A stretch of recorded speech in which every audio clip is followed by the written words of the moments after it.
Bilal ibn Rabah was born into slavery. Bilal's father was an Arab slave, and his mother was a former princess of modern-day Ethiopia, who was also enslaved. Bilal was ruled by a master who punished him for his conversion to Islam. He dragged Bilal around Mecca, encouraging people to mock him. He even tried to force him to renounce his faith by placing a large rock on his chest and pinning him on the ground. But far from renouncing his faith, Bilal showed a defiance and strength in the face of persecution and violence. Impressed by Bilal's steadfastness to the Islamic faith, Prophet Muhammad sent one of his closest friends, Abu Bakr, to pay for Bilal's freedom. Once freed, Bilal rose to prominence in the early Muslim community. Prophet Muhammad appointed him to serve the mosque by using his melodious voice to call the believers to prayer. Bilal was a black man, and for some, his blackness made him unfit for such an honor. On one occasion, a companion of the Prophet, a man named Abu Dar, disparagingly said, "You son of a black woman." This drew a swift rebuke from Prophet Muhammad. "Are you taunting him about his black mother?" asked the Prophet. "There is still some influence of ignorance in you."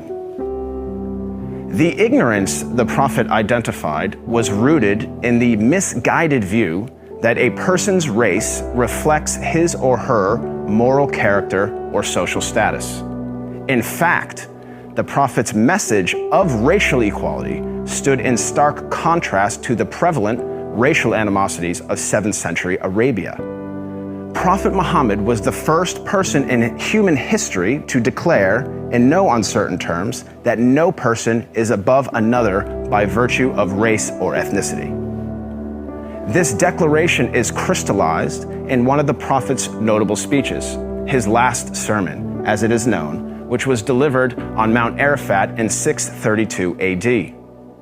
In that sermon, the Prophet unequivocally condemned racism when he said, "All mankind is descended from Adam and Eve. An Arab has no superiority over a non-Arab, and a non-Arab has no superiority over an Arab. A white person has no superiority over a black person, nor a black person has any superiority over a white person, except by piety and good action."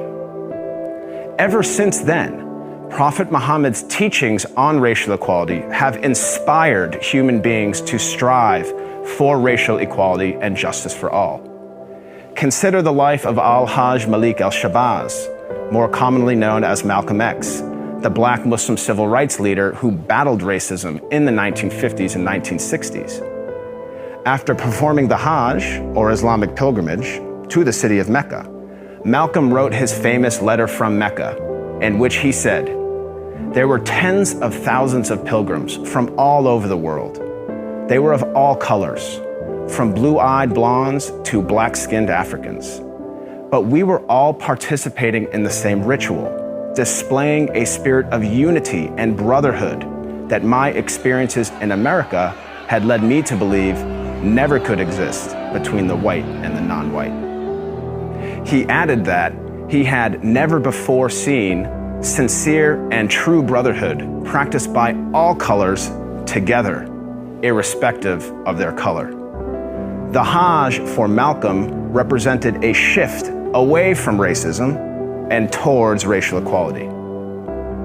The teachings of Prophet Muhammad encouraged all people to strive towards anti-racism, which is quite different than simply non-racism. The Prophet of Islam actively challenged and dismantled the covert, the overt, and the systematic racism around him. He identified racism as a symptom and identified its root cause as arrogance in the human heart. As our world becomes more and more diverse and interconnected, it is imperative that we strive to follow the teachings of Prophet Muhammad.